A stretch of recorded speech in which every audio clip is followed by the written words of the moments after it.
All right, welcome back to the deep dive. Today, we're diving deep into some legal documents from the Consumer Financial Protection Bureau. Those are called consent orders. And these are against Apple and Goldman Sachs, Oh, interesting. both related to the Apple Card.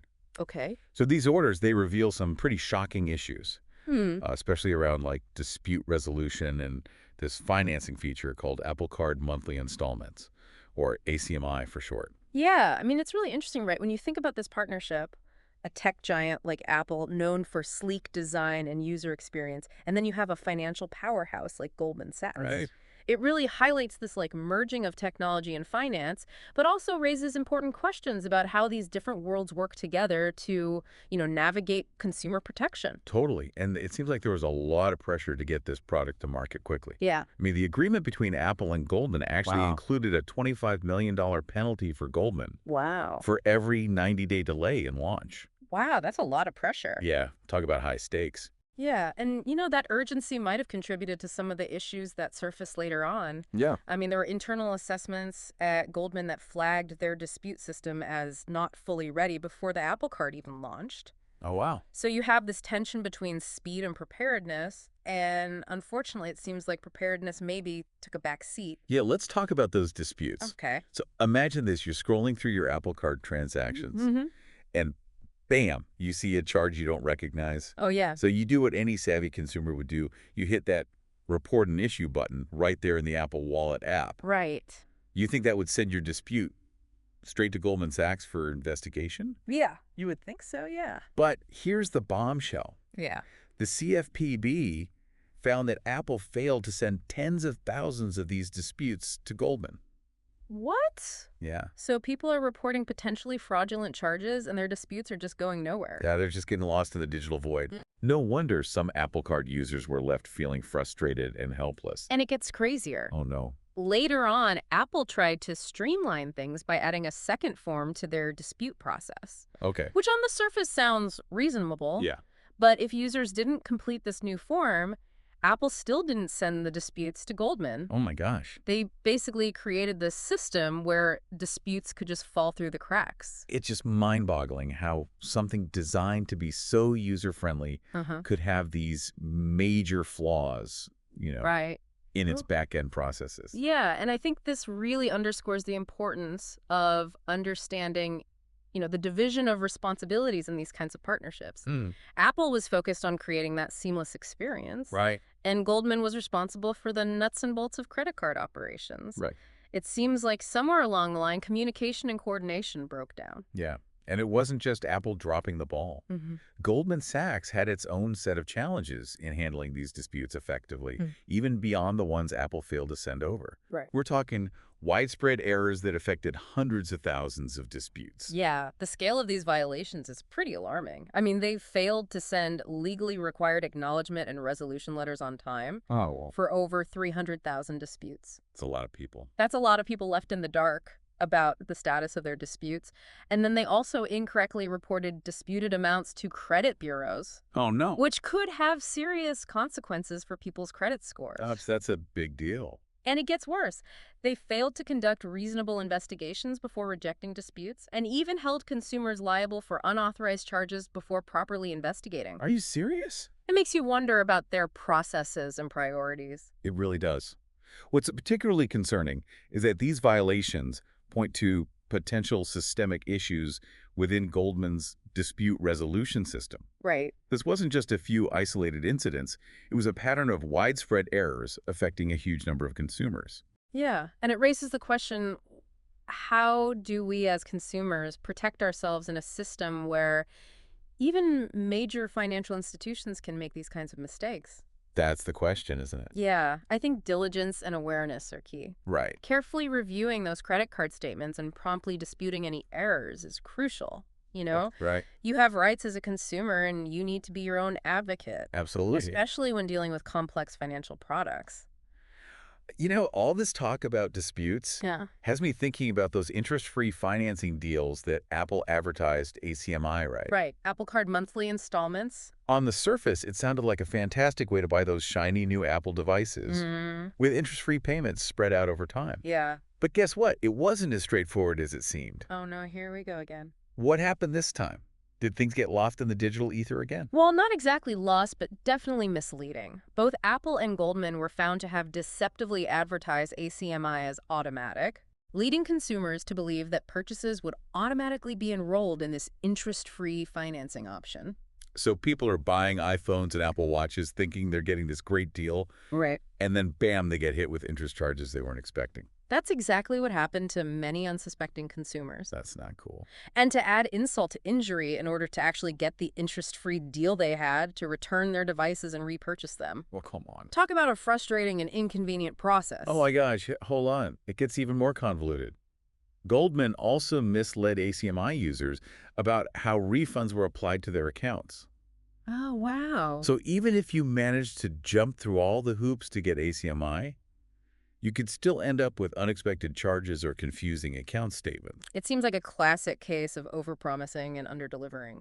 Totally. And for consumers who are already dealing with those dispute resolution issues, this just adds another layer of frustration and distrust. We've unpacked a lot here in just this first part of our deep dive into the Apple Card consent orders, and it's clear that there were some serious missteps and misleading practices at play. Definitely. But the story doesn't end here. Right. In part two, we'll delve deeper into the implications of these findings, the penalties imposed on Apple and Goldman Sachs, and what it all means for the future of financial technology.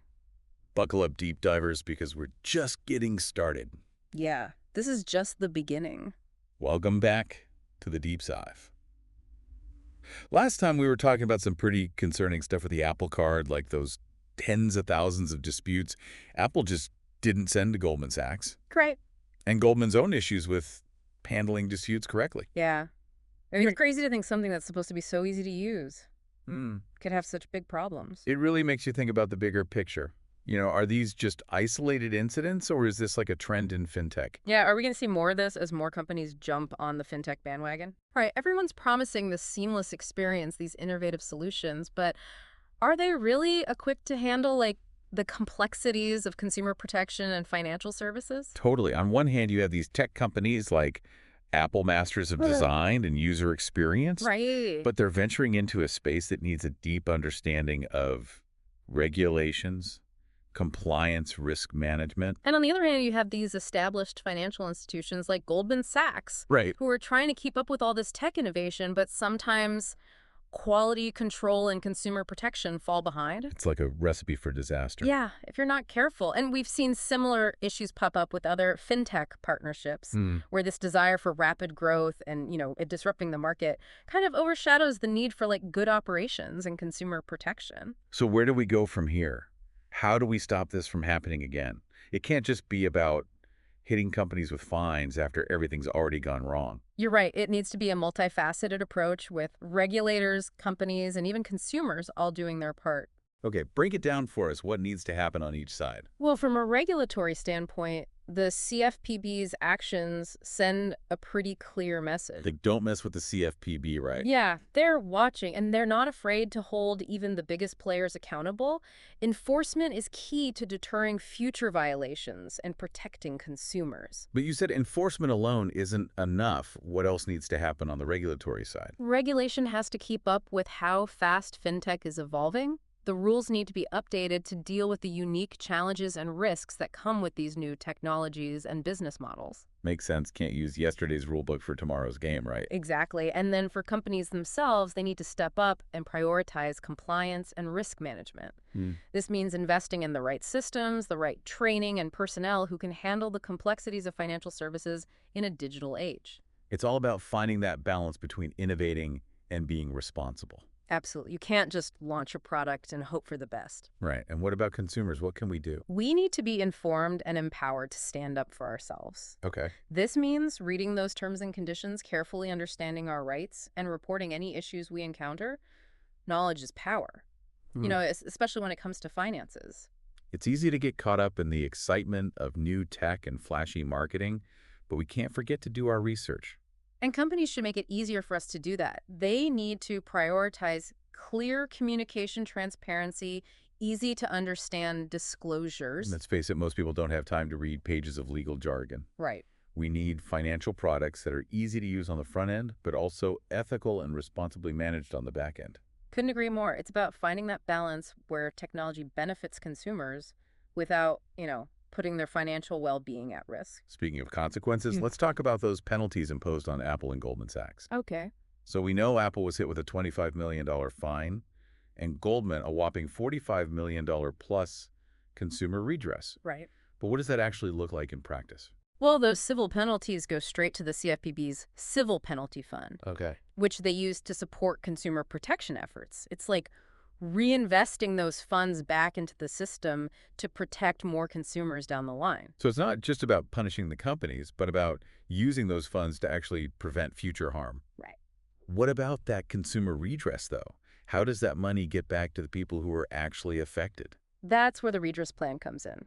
Goldman had to submit a detailed plan to the CFPB outlining how they're going to identify and compensate those Apple Card users who were harmed. So they can't just write a big check and call it a day. Nope.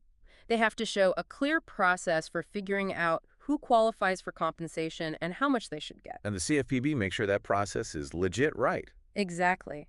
They scrutinize those plans to make sure everything is fair, transparent, and the money actually ends up in the right hands. I bet that's a huge task, considering how many people were potentially affected. It's definitely a big undertaking. It involves data analysis, record reviews, and maybe even contacting people individually to verify their eligibility.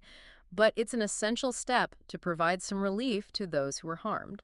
So we don't know all the details of how they'll distribute the redress, but we know the CFPB is watching closely to make sure things are done right.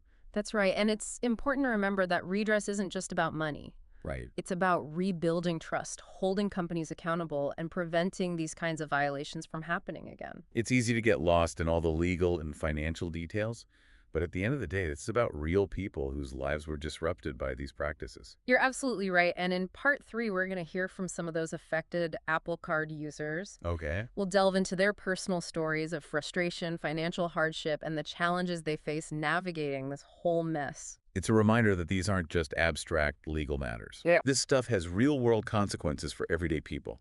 So stay tuned for part 3, where we'll bring a human face to this deep dive and explore the lasting impact of this whole Apple Card saga. Welcome back to the deep dive. We've spent the last 2 parts of this episode really digging into these consent orders against Apple and Goldman Sachs over the Apple Card. And it's been a lot, but sometimes the most important part of these stories gets lost in all the legal stuff and the financial figures. Yeah, we can't forget that there are real people whose lives were impacted by these violations. We've actually had the chance to speak with some Apple Card users. Yeah. And hearing their experiences really drives home the point.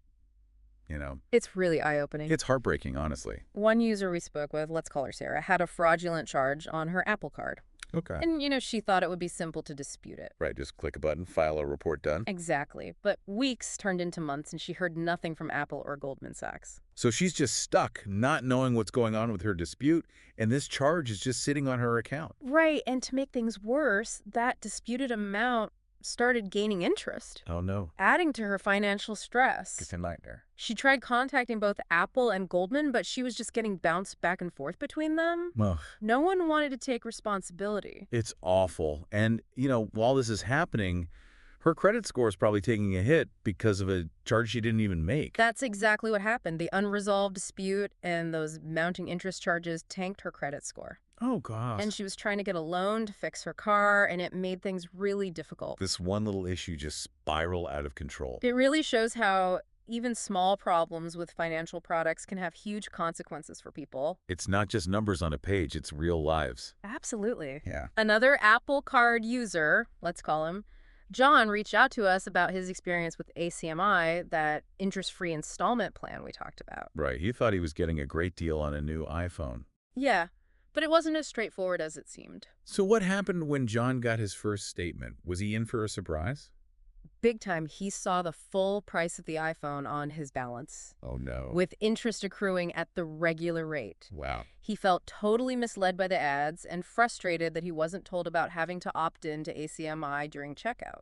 It's one thing to make a mistake, but to mislead people, especially about their money, that feels wrong.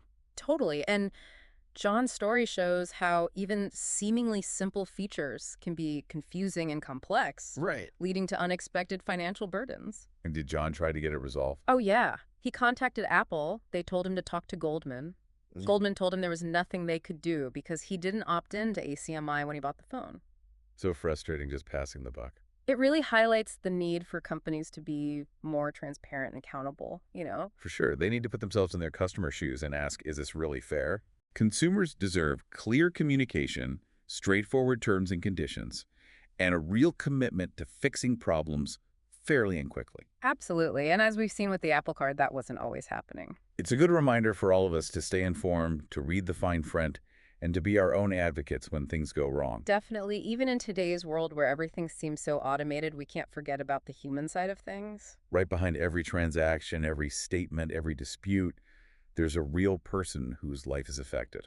Well, this deep dive into the Apple Card consent orders has been quite a journey. It has, We've uncovered some uncomfortable truths about the fintech world, for sure. but we've also learned a lot about consumer awareness, corporate responsibility, and how financial technology is changing. It's a reminder that we all have a part to play in shaping a better financial system, one that uses innovation to help people without putting their well-being at risk. So as you navigate the world of finance, stay informed, stay in power, and don't be afraid to ask questions. And that's a wrap on this deep dive into the Apple Card consent orders.